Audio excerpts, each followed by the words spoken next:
everybody, welcome back to my channel. My name is JoJo for those of you who are new here. Today's video I'm going to be setting up my paycheck number 1 budget forecast for the month of October.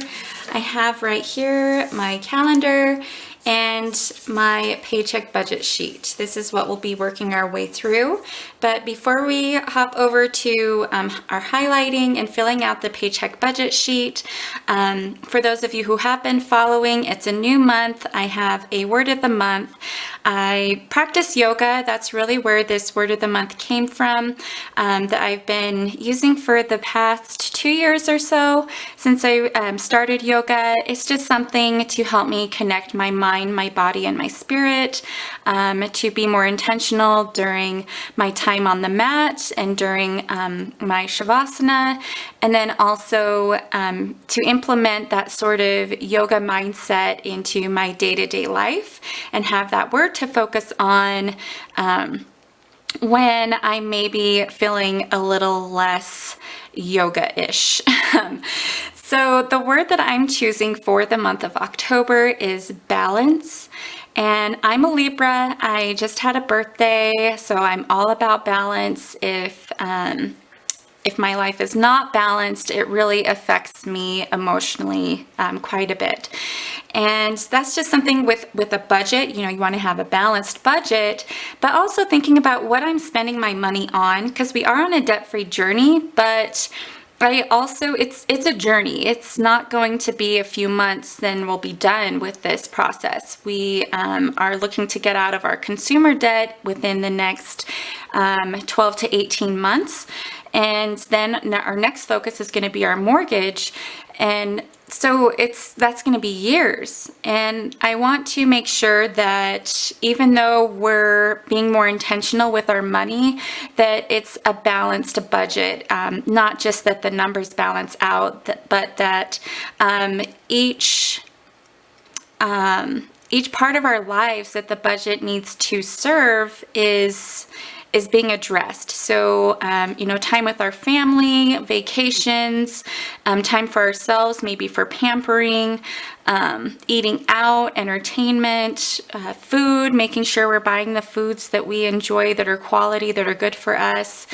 And so for that, and then it also, you can do a lot of things for free or for a lot less expensive. Not to say that you should not try to have this frugal mindset. Absolutely, please do.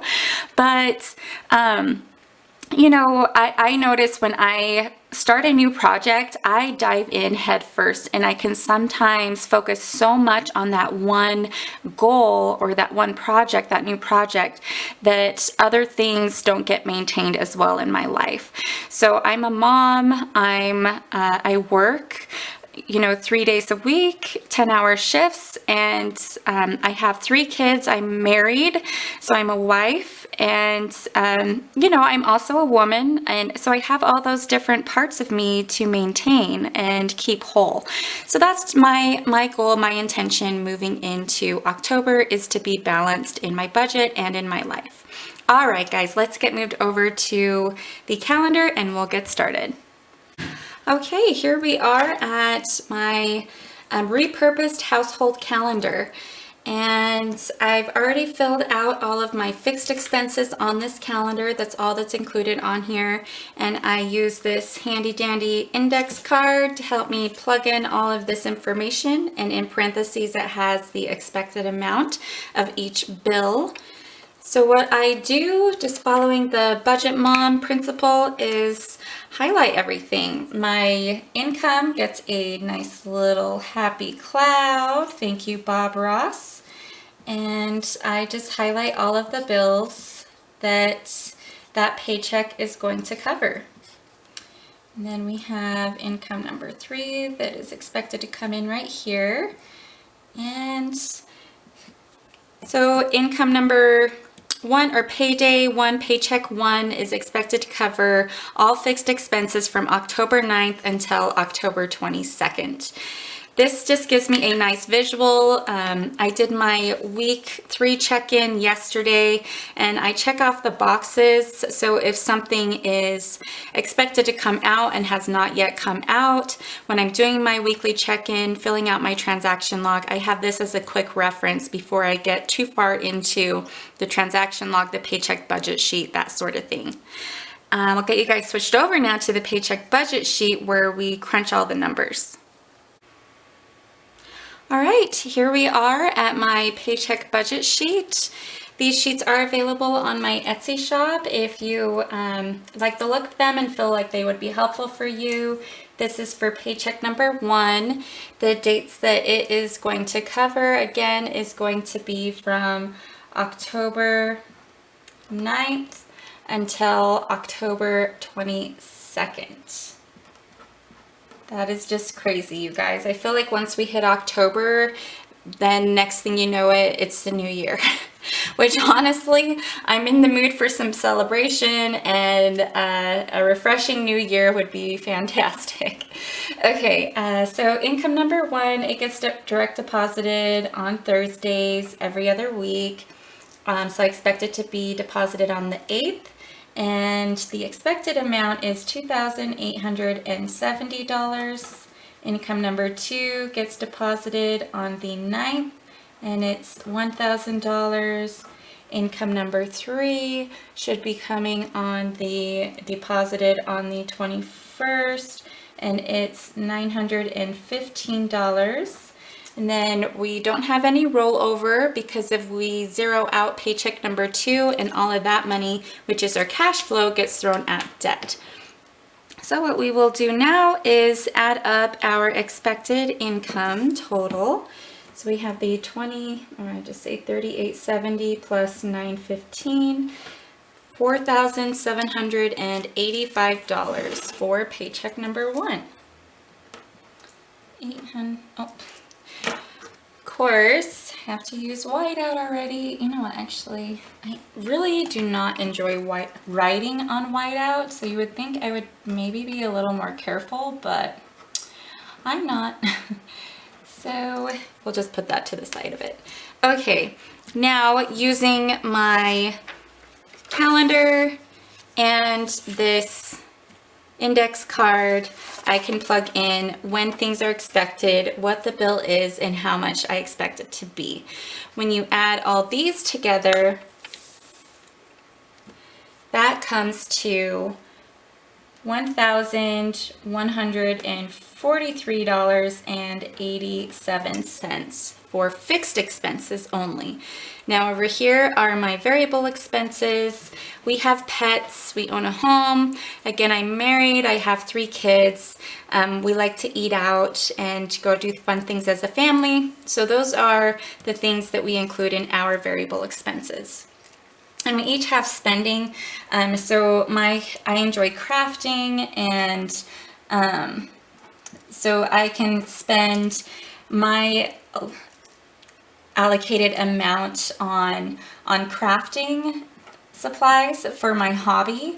So we still, allow ourselves to have those joys. Let's see. Okay, so gas, we budget $150. My husband and I each get $40. And then our kids get $20. And this isn't, again, as I've mentioned, $20 cash we're handing to them, but if they're going out with a friend, or if they want something at the store like a candy or something, we have that money set aside that we budget for. Okay, and yeah, that doesn't, I tried to write a 5 over this, but it's just not. Okay, so 125 is what we budget for household and pets. There we go. For those of you who follow me on Instagram, you've seen our little lizards. We have lizards and fish and dogs. We used to have some chickens. We love pets and kids. It's our jam. Okay, then, so those are our variable expenses. Down here is sinking funds. This serves essentially as my sinking fund transaction log when I reconcile my weekly transactions. If there's any money spent within a sinking fund category, it gets documented here. So this will just say this is for week 1 and week 2 for the 2 weeks worth of expenses that Paycheck 1 is covering. Then down here, this last table is debt. This is just how I keep a running tally of our debts when the bill is cleared, if it's covered by that paycheck. I will come and update this ending balance, and then at the end of Paycheck 2, when we zero out that budget and that money is thrown at our debt focus, which is our home equity line of credit, we're using the velocity banking method to pay off the rest of this this last lingering debt, our student loan number 2 that at least has interest, because these other two, the cell phone and the car, are 0% interest, and they should be those debts should be fulfilled well before student loan 2 is paid off. This guy, he's now at a little over $40,000, but it started 2 years ago at $68,000. It's been with me for a long time. But that is how I use this table. And then right here, this is an equation used to calculate cash flow, but I do use it to help me know how much money I'm going to roll over from Paycheck 1 to Paycheck 2, because I don't zero out my budget until Paycheck 2 until I know all of the month's expenses have been covered. But what I'll do, so this was our expected income, $47.80.85. Oh man, I think I've had too much coffee today. Okay, and then our fixed expenses, $1143.87 minus our variable expenses, which are $915. Okay, so we are expecting to roll over $2,726.13 to paycheck number 2 when we close out paycheck number 1. All right, everybody, that is going to wrap up this video. I hope you all enjoyed it. If you did, please hit the like button. And if you're not subscribed and you're enjoying the contents of this channel, please consider subscribing. And I hope you all can maintain some balance in your lives and in your budgets as well. And I will see you all tomorrow for the Velocity Banking series.